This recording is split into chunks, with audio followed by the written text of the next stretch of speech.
So let's just kind of dig right in. Um, in this section, you will import Van Arsdale and its competitors' USA sales data. You will then import and merge sales data from other countries. Let's start by looking at the data files. The dataset contains the sales data of Van Arsdale and other competitors. We have 7 years of transaction data by day, product, and zip code for each manufacturer. We're going to analyze the data for 7 countries. USA sales data is in a CSV file located in the US sales folder within the data subfolder. So if we navigate to our data folder and then USA and then sales, sales of all other countries are in the international sales subfolder within the data folder. So we go back, you'll see the international sales. Product, geography, and manufacturer information are in a Microsoft Excel file called BI Dimensions. This is in the US sales subfolder within the data folder. So we go here, you'll see BI Dimensions. Let's open up BI Dimensions in Excel, not Power BI yet, just to kind of look at what we're dealing with from an Excel basis. Notice the first sheet has product information. This sheet has a header and product data. It is in a name table. Also notice that the category columns contains numerous empty cells. So this category column generally really empty, and that some of them are filled out. The manufacturer sheet has data laid out across the top of the sheet. No columns. There's no column headers, and there's several blank rows, as well as a note in row 7. The geo sheet has geography information, and the first few rows have data details, but the actual data starts on row 4. We'll start by connecting to data from these different sheets and then perform data cleaning and transformation operations. All right, time for Power BI. If you don't have Power BI already, download it and try to catch up. We will take a break in 30 minutes to review. But yeah, if you don't have it open, open it now. You can skip the sign-in process, or you can do it if you do have a Power BI account. But what we're going to do first is let's open up options and then, options and settings, and then options. And then we're going to go to regional settings and change this to English United States.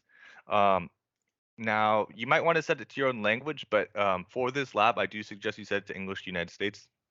The last time we gave this lab, we had a member from South Africa who had some issues with the Power Query because of the language setting was set differently. So we do suggest English United States, at least for this lab.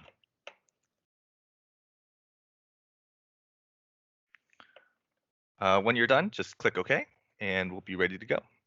All right, so let's start loading data in. We'll load the USA sales data first. So from the ribbon up here, click Home, then click Get Data, then click Text CSV.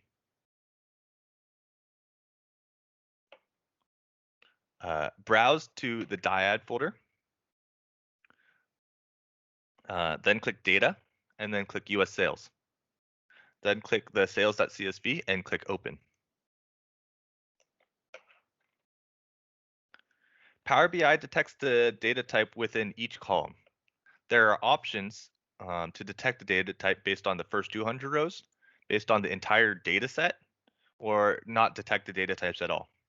Since our data set is large and will take time and resources to scan the complete data set, we will leave the default option of selecting the data set or the data types based on the first 200 rows. After completing your selection, you have 3 options. You can load, you can transform data, or you can cancel. Load adds the data from the source into Power BI Desktop for you to start creating reports.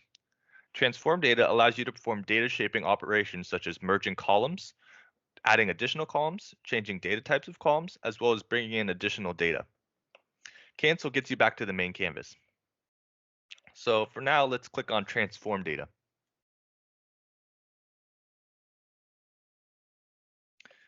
You should now be in the Query Editor window as shown on my screen.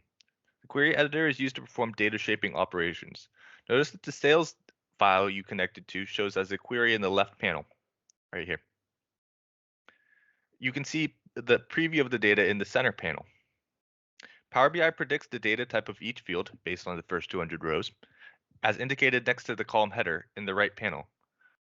And then on the right side, you'll see the query settings, where you can see the applied steps section. So basically, these are steps that have been applied. As we make transformations, more of these steps will show up. Notice that the Power BI has set the zip field to a number type. There's number types, there's text types, there's date types. You can see all the different types if you click on this, and we'll go through a few ways to change the data type. So the problem with setting it to a whole number type is that some of these zip codes actually start with 0, and as a whole number, whole numbers don't start with 0, so it kind of clips them off. We need those leading zeros to match up for actual zip codes. So we're going to change this data type. The first way to do this is you can click home, and over here you'll see data type, and it'll say whole number. We can change this to text. Now you're going to get an option, and you'll get replace current, add new step, and cancel. Now what we want to click is replace current, and the reason is that we need to change this change type step and replace it such that it never changed it to a whole number in the first place. But to show you why, I'm actually going to click on the add new step really quick. So if we click add new step, it's going to do change type 1, that second change type, and you'll see that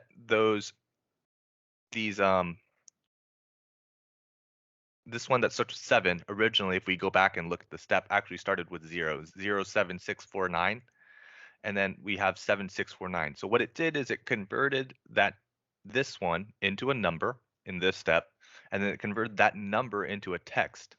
And so at the end of it, we never got the 0 in front of it. That's why we need to do the replace step. So this is what happens if we do the replace step. So if we go here and we do home, data type, and we change this to text, and we replace the current, we don't get that second change type step, and we do get the 0 in front now as a text type. So very important that you do the replace current step.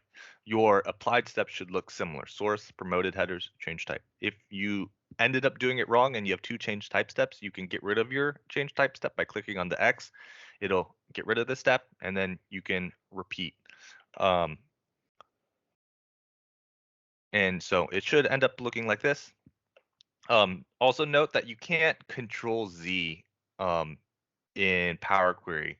So be very careful about your steps and how you go about things. You can get rid of them, but if you get rid of them, you can't redo them with Control Z. You're going to need to actually redo them.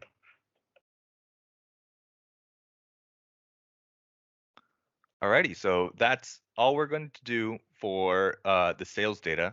Let's load in some more data. So from the ribbon, we're going to click Home, then we're going to click New Source, and then we're going to click Excel. Since we already browsed that folder, it'll kind of know what we're looking for. So let's bring in the BI dimensions XOSX from the US sales folder. I'll get to your question in 1 second. Browse the DIAD, double-click the data, double-click US sales, and then double-click BI dimensions. Click the Open button, as we did. The Navigator dialog box lists 3 sheets that are in the Excel workbook. It also lists the product table. 3 sheets plus it also lists the product table. Click Product, not Product Table, in the left-hand side. Notice that the first row is in the headers. So we have this kind of first row. This is not really part of the data. Now let's deselect product and let's look at product table. Notice that first row is actually the correct header. This is the data we need. From the left-hand panel, or the left panel, click Geo. Notice that the last couple of rows are footers and are not notice that the first rows are headers and not part of the data. We'll remove those shortly. Kind of matches the Excel that we looked at. Click manufacturer, also matches the Excel, and notice that the rows go across as opposed to down, so it's kind of flipped. And the footers are also not part of the data, so we have these 2 blank rows plus this note. Make sure that product table, Geo, and manufacturer are selected in the left panel, and then click OK.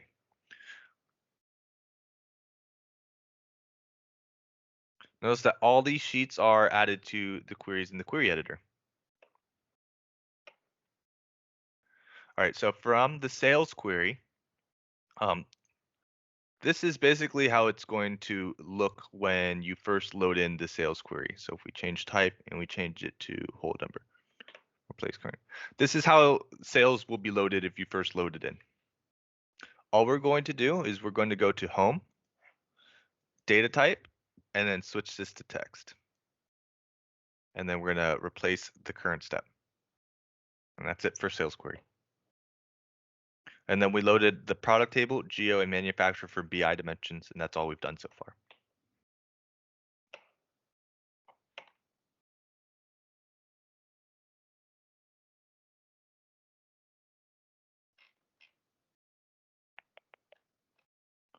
Alrighty. So let's add in a couple more data sources. In this scenario, the international subsidiaries have agreed to provide their sales data so that the company's sales can be analyzed together. We've created a folder where they put their data. To analyze all that data together, you import the new data from each of the subsidiaries and combine it with the US sales data that we loaded earlier. You can load the files one at a time, like how we loaded the US sales data, or you can, but Power BI provides a much easier way to do this. And honestly, I think this is one of the coolest features, at least for beginning Power BI. On the Home tab of the query editor, click the New Source dropdown. And let's click the More button at the bottom of that. So New Source, More. And we're going to click Folder here. Click the Browse button, and we're going to go to that folder we've been working with. So wherever you downloaded it to.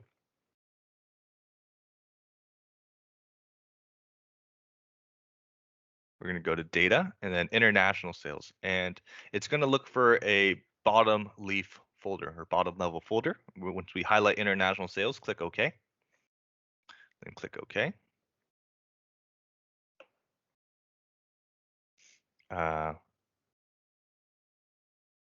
And this will show a preview of what's in that folder. So as you can see, we have a Australia CSV, Canada CSV, Germany CSV, Japan CSV, Mexico CSV, and Nigeria CSV. What we're going to do is the date, take a note that this date access and date modified might be different than mine, but it's fine. The combined files dialog box will open. By default, Power BI again will again detect the data type based on the first 200 rows. Notice that there's an option to select various file delimiters. So if we do combine and transform, you'll see that you can change the delimiter. We're going to leave this as comma. You can change the data type detection as well, like before. And all of this is fine. So we're just going to click OK.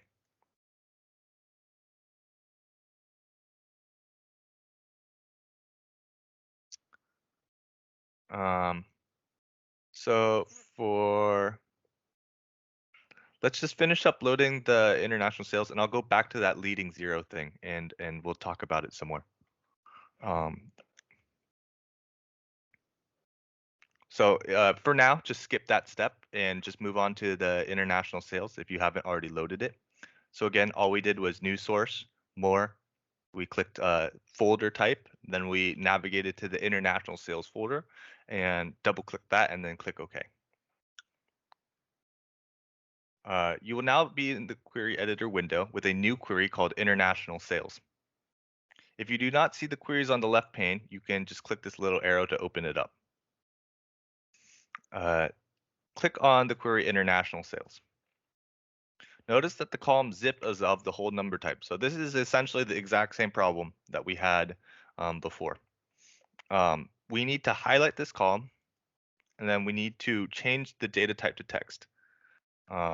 If we right click the column, we can also change the data type here. Click change type and change type to text. Again, it's very important to do replace current.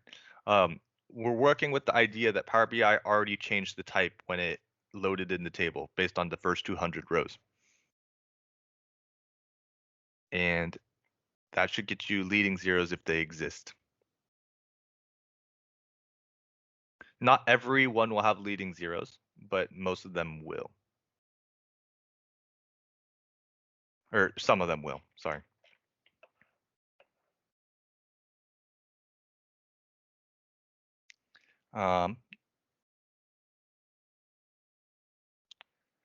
We do not need, we'll also see that when we load it in, we have this source name column, which shows the different sources or the different CSV files that were in that folder. We don't need this column, so what we're gonna do is we're gonna remove this column. What you can do, how to remove it is you click home, and then you'll see remove columns, and we're gonna do remove columns as opposed to remove other columns, and that should get rid of source name if you have it highlighted. Next, let's click on the drop down next to country, and this will allow us to see which countries are in the file or are in this column.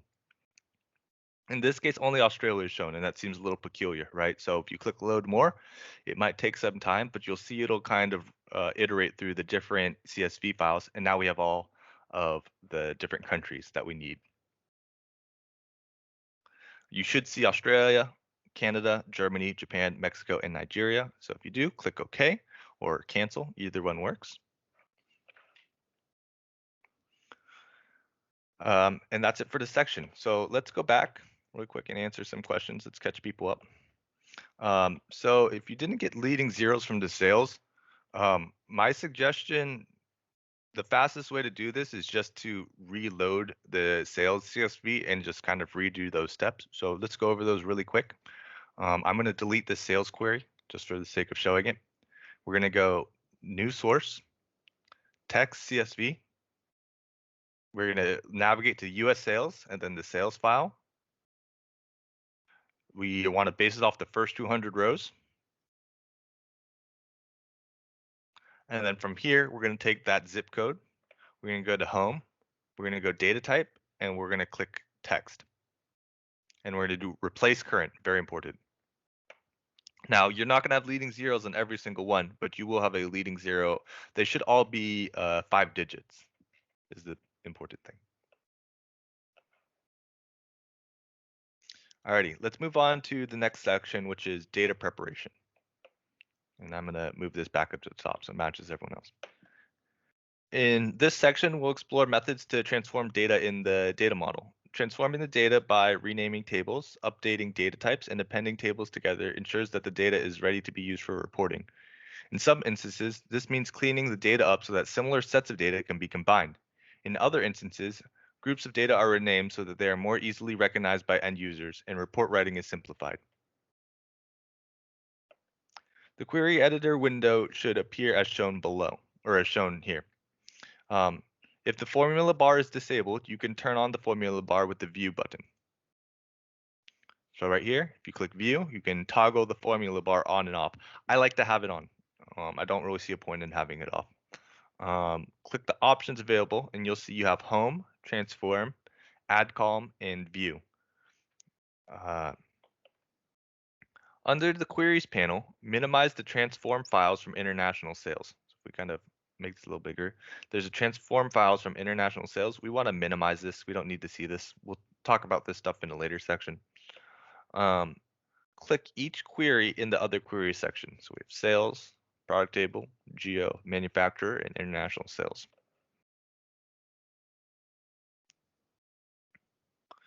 Navigate to the query settings over here, and then the property section to rename the queries as shown as I do.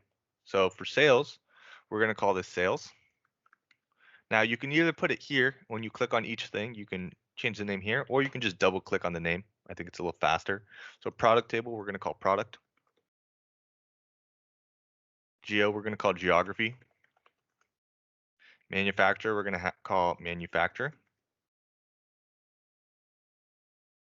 And international sales, we're just going to drop a space in between international and sales.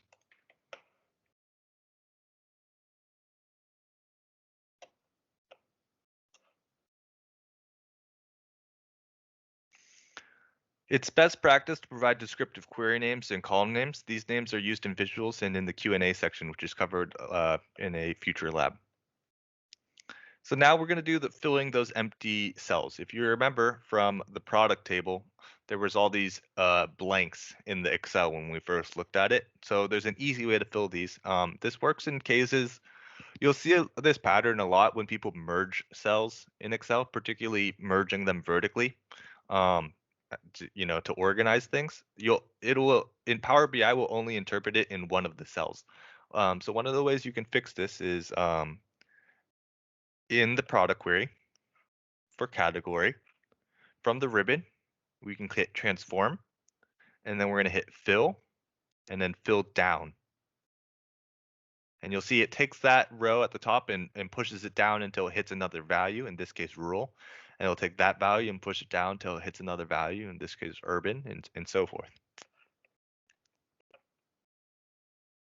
All right, now we're gonna split the column. Notice that in the product column, uh, it really contains both your product and your segment. So the product name is Abbas RS04, but the segment is select, and they're separated by this pipe, this vertical line here. So we can split these pretty easily. So from the left-hand panel, let's click the product query. Let's click the product column. And then from the ribbon, let's hit transform and then split column here in the middle. And then by delimiter. Now you'll notice that by default, it's going to find these hyphens that are in the product name. We don't actually want to split the product name. We want to split the product name from the segment. So put a pipe delimiter here. And then click OK.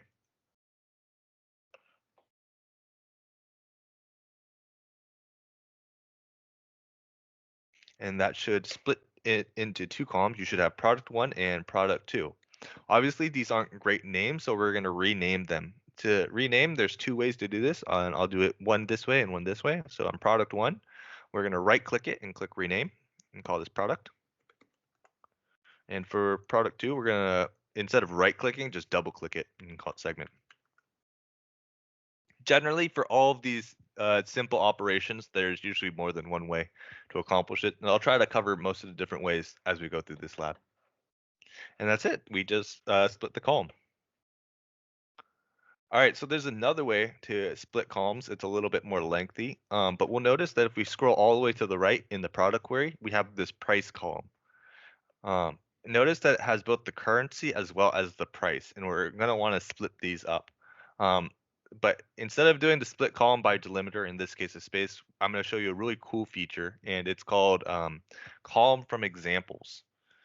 So this is basically using like a smart engine in Power BI to understand the different values that are present in this column, and then create a column based on your suggestions. So what we're going to do is we're going to click on price, or click on the product query, click on price, and then click column from examples. We're going to do it from all columns just for simplicity.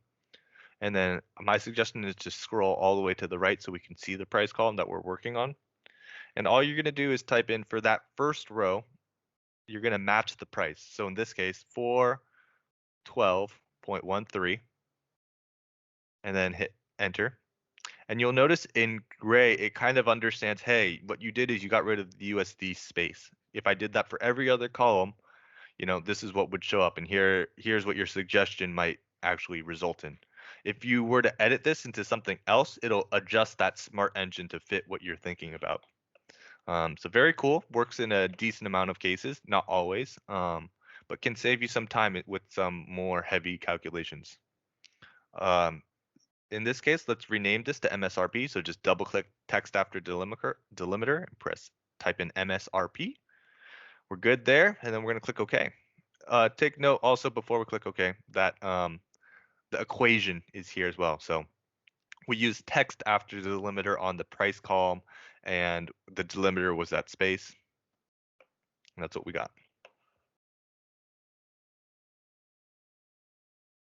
All right, let's do the same thing for the currency. So again, we're going to highlight that price column. You can, if you highlighted just that column, you could do from selection, but in this case, we'll play it safe. We'll just do from all columns. And then again, scroll all the way to the right. We're going to type in USD, and it's going to know, hey, we were talking about USD the whole time. In this case, we're going to call this currency. URRENCY, and then click enter. Notice that it says text before delimiter, again, on that price column and before that space. Now that we've split this price column into MSRP and currency, we can get rid of this price column. So for the geography query, notice that the first two rows are informational. Uh, they're not part of the data. Similarly, in the manufacturing query, the last three rows are not part of the data. So in order to remove those top rows, what we're going to do is we're going to click Home, Remove Rows, Remove Top Rows, and we're going to type in 2 here. It's going to remove the top 2 rows. That's it, pretty easy.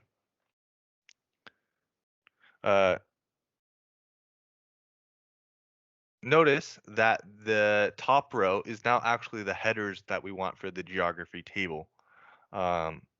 So what we want to do is we want to click Home, use first rows as header, and it's going to promote that first row as header. And then it's going to, once we have these new headers, it's like, hey, actually, since that first row was a header, it seems that all the other values you have are a specific data type. And so it does that smart data type selection. It finds the zip code is a number, which we know is bad. We'll fix that in a second. But everything else, it found that city is a text, state is a text, all this looks correct. So what we need to do now, as we did before, is to change that zip code into a type text so we can get those leading zeros. So we're going to click here. Now again, you can right click and you can change the type. You can click Home and you can change the type here. The last option is you can click the actual type in the corner, and it'll also pull up the different options here. And in this case, we want to change it to type text. And again, replace current.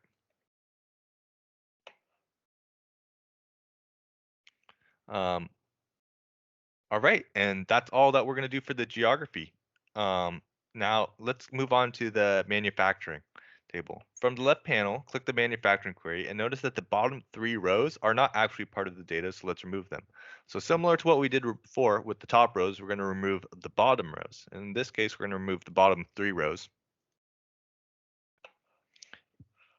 And simple as that.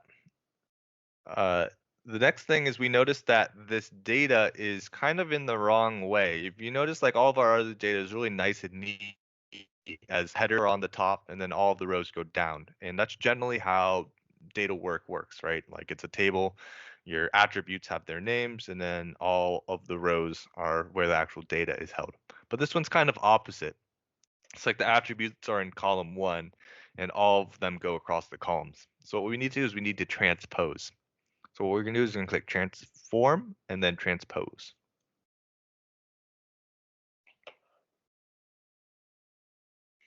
Notice that this transposes the data into columns. Now we need that first row, again, to be a header. So from the ribbon, click Home, and then click Use First Row as Header. And that, again, will promote those headers, and it will change the data type based on what it finds.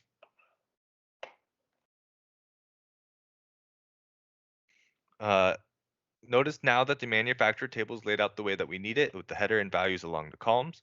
Also notice that on the right panel under the applied steps, you will see a list of transformations and steps that have been applied. You can navigate through each change made through data by clicking on the steps. Steps can also be deleted by clicking on the X that appears next to them. The properties of each step can be reviewed by clicking on the gear icon to the right of the step. So if we go to the promote headers one, you can promote this, or if we go to the remove bottom rows, you can change the amount of rows that you wanted to remove. So it goes back to that dialog box. Appending queries. So now what we're gonna do is we have the sales, we have the international sales, but it's probably easier to analyze if all of our sales are in one table. So let's click on, to do this, we need to append all the rows from the international sales query to the sales query. Click the sales in the query window in the left panel as shown above.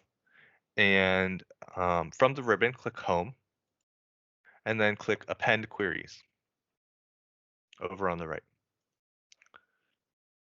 The append dialog box opens. This is an option to append 2 tables or 3 or more tables. Let's just append 2 tables because we just want to append sales and international sales. So from the dropdown, we're going to select international sales and then click OK.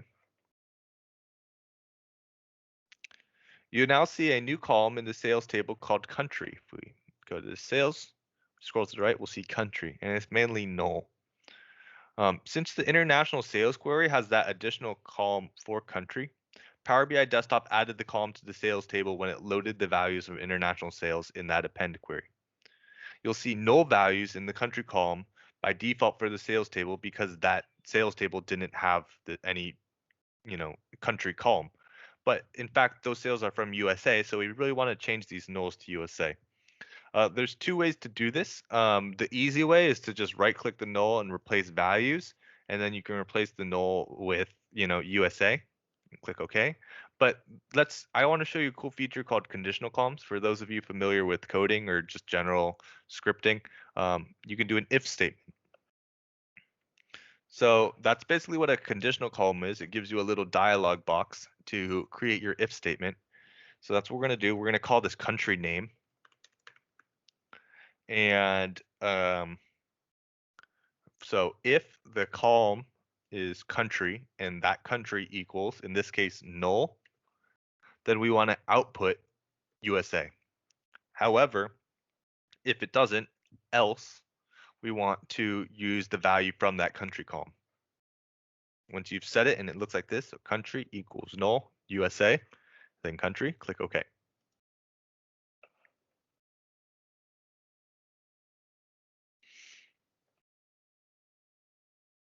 You'll see the country name now in the query editor view. And at this point, the original country column is kind of pointless. It's redundant. And so you can right click it and click remove. After we've done that, let's rename country name to country just because it's a little bit better. And let's change. You'll notice that when we created that column, it has a mixed data type ABC123, so it doesn't really know if it's a text or if it's a number. In this case, we're just going to change it to text. So click this and make it text.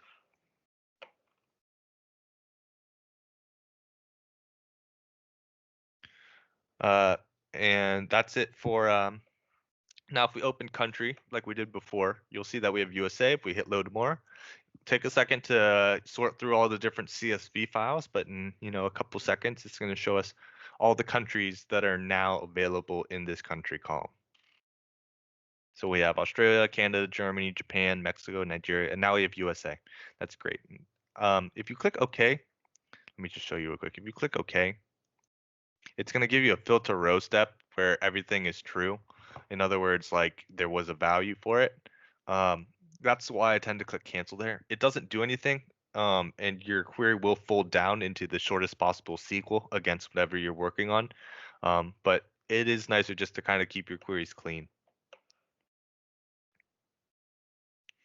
All right, typically when we're exploring data, as in BI or data science or whatnot, we load a subset of a data. We might be dealing with millions of rows, and so it's better to just, deal with what you can handle. I had a project where it was taking around like 2 hours to load the data, and every single step like the end user wanted to see the results to make sure it was correct, and so we would do some transformation and then wait 2 hours, and then at some point it was kind of like, why are we doing this over the entire data set? Why don't we just look at the transformation over like a small portion? And so we cut down the data to just under a million rows, and it was taking like 5 minutes to load. And so it really cut our workflow down. Similarly, we're working with data from 2013 to 2019. So for our initial analysis, we really only need the last 3 years of data. And since we're in 2021, it's really the last relative 4 years of data. So what we're going to do is let's go to the sales data. Let's go to that date column, click the little arrow, and then we're going to do date filters in the previous, and we're going to do for in the previous 4 years. Once you've done that, click OK. And that's going to filter your rows. Date is in the previous on date 4 years.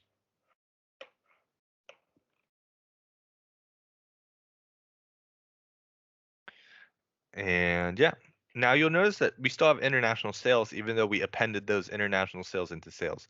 In order to prevent it from double loading and duplicating the data, we're going to prevent international sales from loading by itself. It will still load into the sales because it's part of this query, but we don't want this query to run.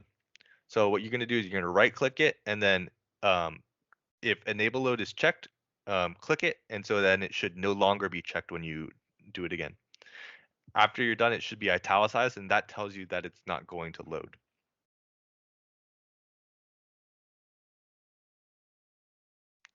The last thing we want to do is we're going to go to View, and then we're going to click Query Dependencies, and this is going to bring up a new pop-up that shows us, for example, if we click on the sales, we could show everything that went into this sales query now.